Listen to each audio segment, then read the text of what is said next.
that's just all through the same channel switch. And this is very basic setup. I have clean, my rhythm sound, and then a little bit of extra grease for the solos. So I get 3 different sounds. That's all I want, especially when I'm up here trying to sing, be in tune with my voice.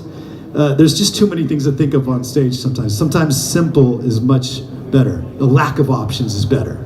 You know what I'm saying? There's another thing that pisses off all the FX company. Like, we have so many options. I don't want them. I want one thing that sounds fucking great, and that's it. Is that cool? Is that it?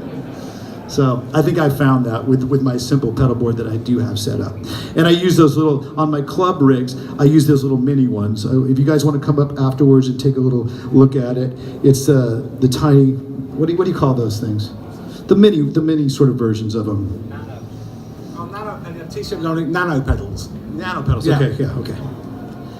I had a much dirtier name for them, but yeah, that's another story. So, anyhow, that's my tone for the club rigs. That's the tone if you come tonight at the Asylum, you'll hear. But when you see me on the big stage with Alice, you'll hear that pure Marshall tone, usually going through a Gibson.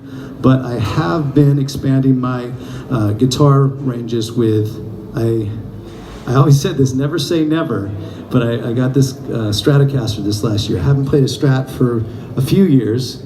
It was my first guitar I ever owned. My parents bought it for me. Actually, Santa Claus got it for me, and when I was a kid. And it was just like that Hendrix cream color.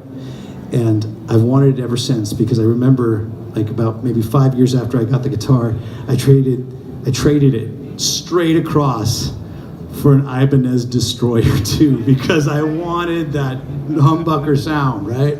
You know, so hey, years later I was able to afford a cool Stratocaster made by Palermo Guitars, and I call it the Never Say Never Strat. Never say never. So, you know, a lot of people know me as a Gibson purist, but like I said, I'm open for everything, and at the end of the day, what? Play the right guitar for the right song.